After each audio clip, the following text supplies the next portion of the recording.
Hello, hello, one and all, and welcome to another amazing episode of Arrow Nicely News. Today is Friday, May 31st, 2024. My name is Lenny Hernandez, and we have an incredible show in store for you.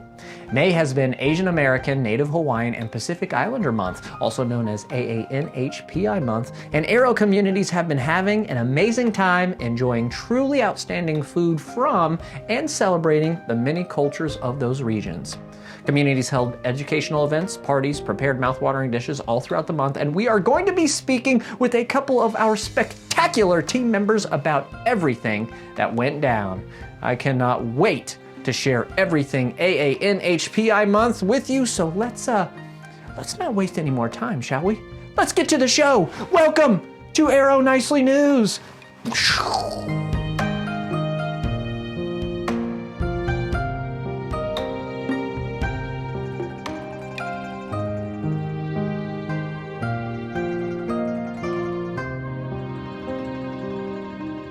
To kick off the AANHPI month celebration, Arrow released a Story Corner video, The ABCs of Asian American History. Check it out. L is for Lozer, the Tibetan New Year. You say Tashi Di Lik to wish luck and good cheer. L is for Lunar, as in Lunar New Year, with parades and a lion dance when the new moon is here. The ABCs of Asian American History is written by Renee Macalina Rutledge and illustrated by Lauren Akazawa Mendez. The reading was done by Dee Holcomb of the Rushwood Senior Living, and you can find the whole video on Arrow's YouTube page or by following this QR code right here, or even by clicking in the link in the description. So, QR code, link in the description. Check out the Story Corner. It's awesome. Next, I spoke with Kelela Kiyono, Resident Services Director at the Madison Senior Living in Kansas City, Missouri, to talk about what she has been doing at her community to celebrate AANHPI month. So we're doing all types of celebrations, and it's really important for residents to know the culture of others because that's actually their neighbors. With the month being celebrated, we have all kinds of activities going on. We have a luau tomorrow. Today we have a Vietnamese noodle salad demonstration that I'm going to be doing in the community. I wish you could join us. I am my mouth is salivating because I'm so hungry. So we've also been doing Tai Chi. So that's been really, really fun for everyone. It's important for people to know the culture of others. And, a lot of us, we're all Americanized, and slurping food seems like bad manners to some. But let's say, for instance, Japanese people slurping their noodles, or you see like sumo wrestlers and their bowl of rice and you can hear them eating. That means like the chef did a good job or they're enjoying their food. It's normal. It may seem like bad manners in the United States, but that's actually what they're supposed to do because they enjoy their food. Another thing, and being from Hawaii, I've come across this a lot. So when we meet people, and even strangers, if you came here, I'd say, "Hi, Lenny," I'd give you a hug, give you a kiss on the cheek. And people would be like standoffish, like, "Oh, wow, she's hugging me and kissing me." But that's our culture. Yeah, a lot of different culture from what Americans are used to. So.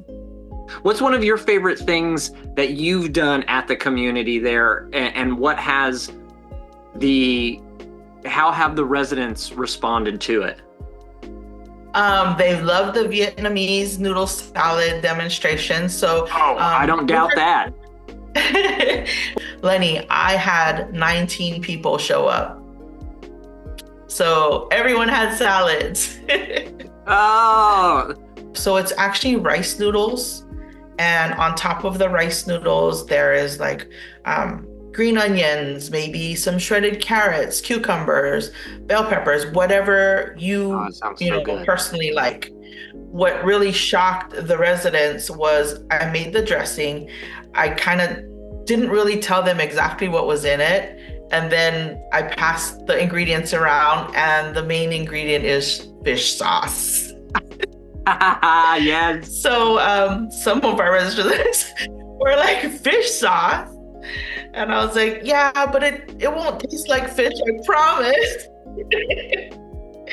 So even several days later, in the dining room, one of our residents was talking about, yeah, you missed the noodle demonstration, and the dressing was made out of fish sauce. And I didn't think I would like fish sauce, but I tried it and it was great.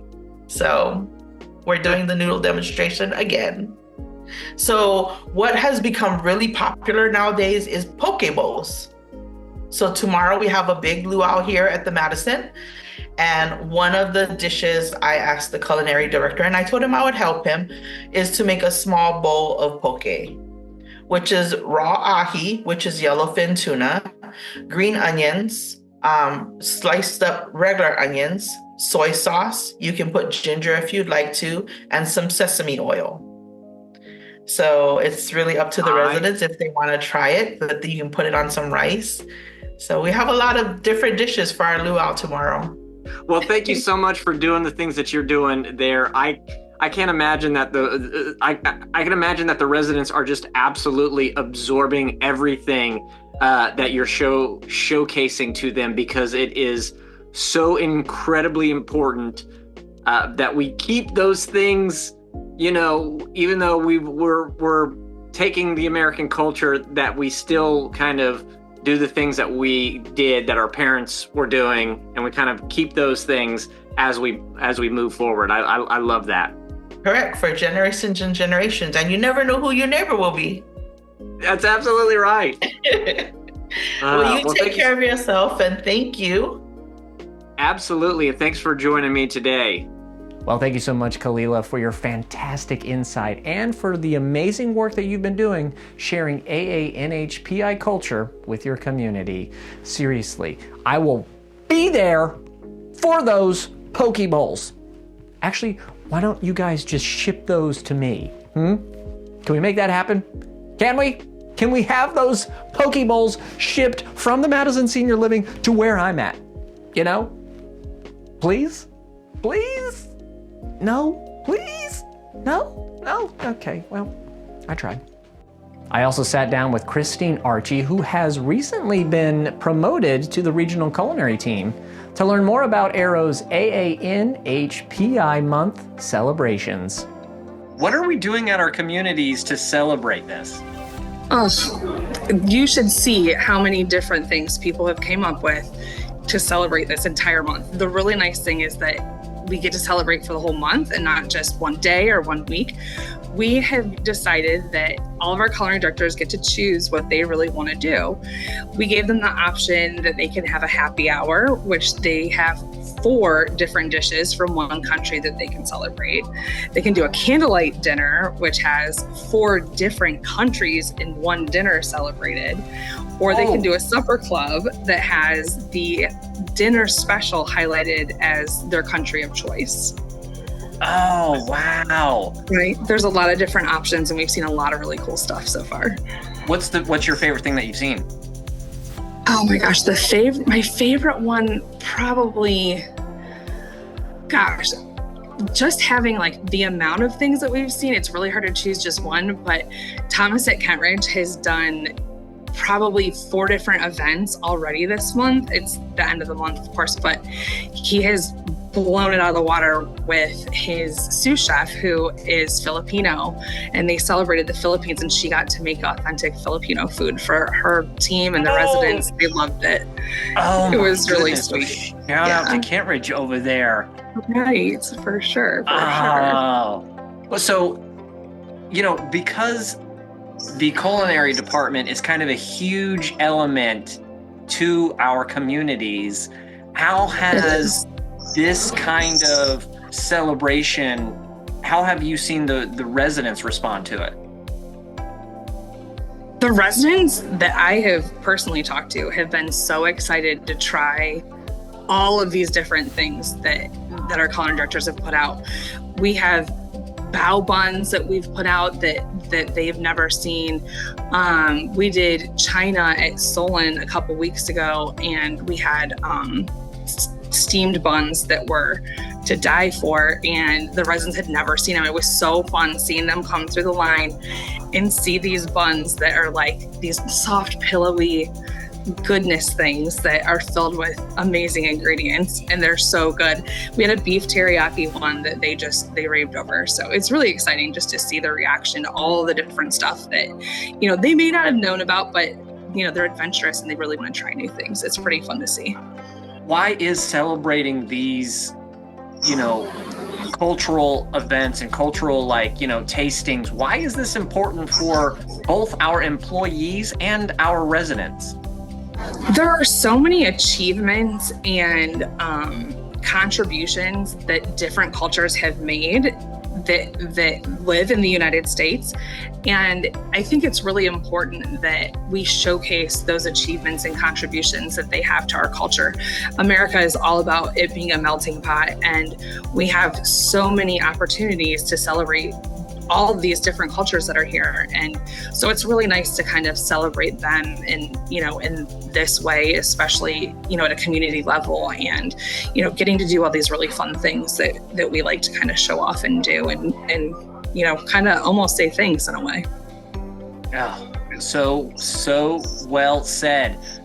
Well, I can't wait to see all the cool things that you are able to do moving forward. And Thanks, again, Lenny. congratulations on the regional title and doing the things to just make sure that our communities are running smooth.